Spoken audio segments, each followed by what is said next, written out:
Hi, this is the Bible Touchstone. This is my second video in a series against innatism. In my last video, I defined innatism, or how I thought it was characterized in Christian thinking.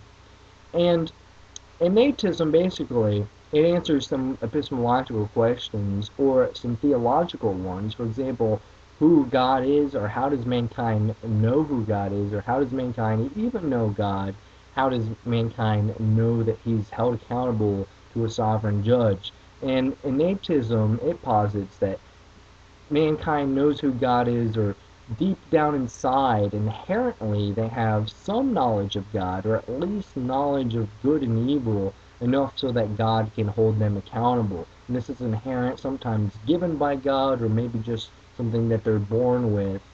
But I think that there's probably a more balanced view of from the Bible of revelation, and that Jesus Christ, he is the express person of who God is. Now, God is in perfect fellowship as a Trinity, but he's revealed in the Son, and man can only know the Father through the Son in whom he wills to reveal it.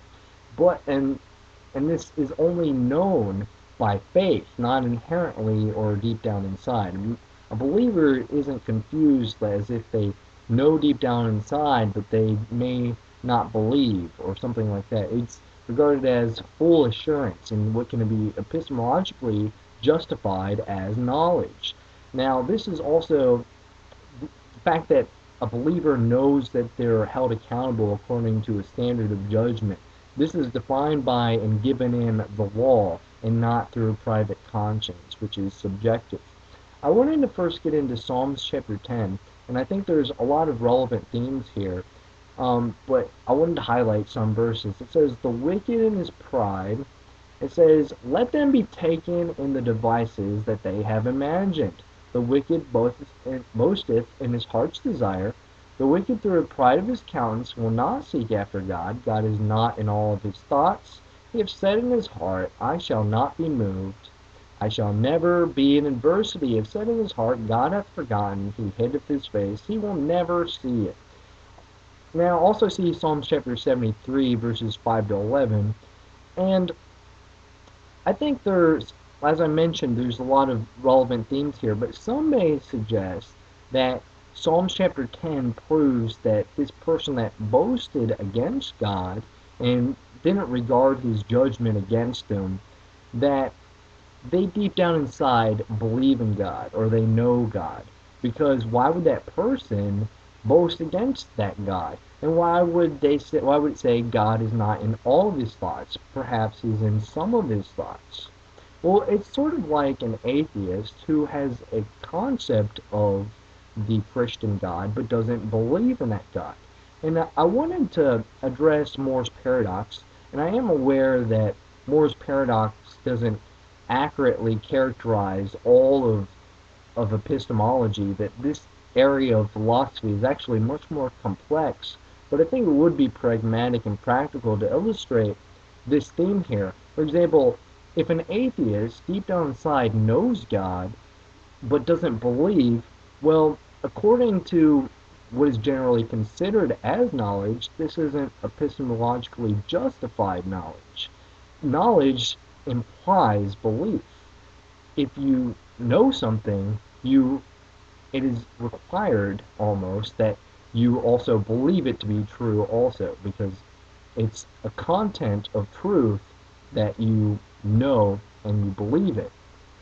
Also, see Psalms chapter 39, verse 5. And I wanted to get into 53. It says, "For the fool hath said in his heart, There is no God. Corrupt are they. They have done abominable iniquity. There is none that doeth good. God looketh down from heaven upon the children of men to see if there were any that did understand, that did seek God.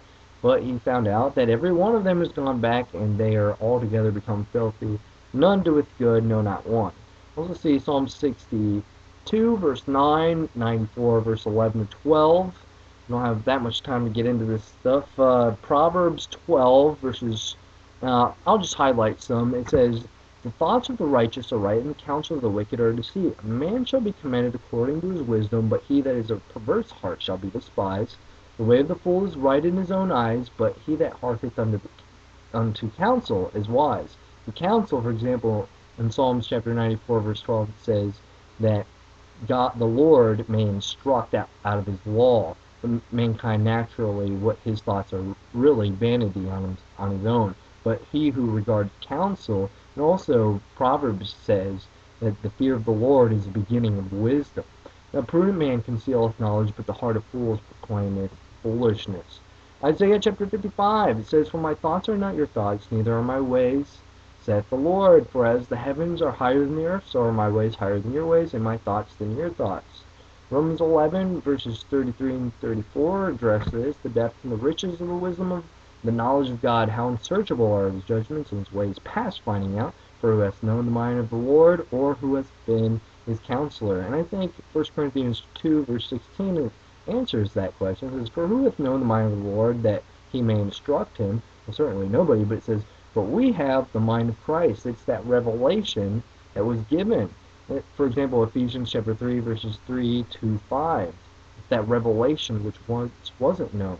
And was this some revelation that mankind had inherently that they already knew? Well, Galatians, it says, But I certify you, brethren, that the gospel which is preached of me is not after man, for I neither received it of man, neither was I taught it, but by the revelation of Christ. Now, some may, for example, I'm going to point to Romans chapter 2, verses 5 and 6, and some might say, as I mentioned earlier in Romans chapter 2, verses 14 and 15, that mankind naturally, inherently has the faculty to know a moral standard of what is right and wrong. But we see in Romans chapter 2, verse 5, of the hardness and impenitent heart, they are treasured up wrath against themselves. So that's not because of their conscience, but because they had a subjective judgment. They accused others of doing things, but they couldn't see that they themselves committed those things. They're partial. James 2:4, Are you not then partial in yourselves, and are you become judges of evil thoughts? Also, I see Isaiah chapter 5, verses 20 to 21. And Proverbs, for example, 14:12 says, There is a way which seemeth right unto a man, but the end of therefore the ways of death. That's also 16, verse 25. And it says, All the ways of man are clean in his own eyes, but the Lord weigheth the spirits. That's 16, verse 2. It says, Every way of the man is right in his own eyes, but the Lord pondereth the hearts. So mankind is inadequate enough to judge. God alone, he is the impartial judge. It says, Most men will proclaim every one of his own goodness, but a faithful man who can find? Also see chapter 30, verse 12. Luke chapter 18, the Pharisee said, I thank thee that I'm not as other man, but he wasn't accounted as righteous according to God. Romans chapter 7 says, Is the law sin? And he says, Nay, had I not known sin, but by the law, for I had not known lust, except the law said that thou shalt not covet. He didn't say, I already knew not to sin because of my conscience, but the law gave him that knowledge. Also see Galatians chapter 6, verse 3. And Psalm chapter 36, it says, The transgressions of the wicked sitteth within my heart. There is no fear of God before his eyes, for he flattereth himself in his own eyes until his iniquity be found to be hateful by God. As always, grace be to you.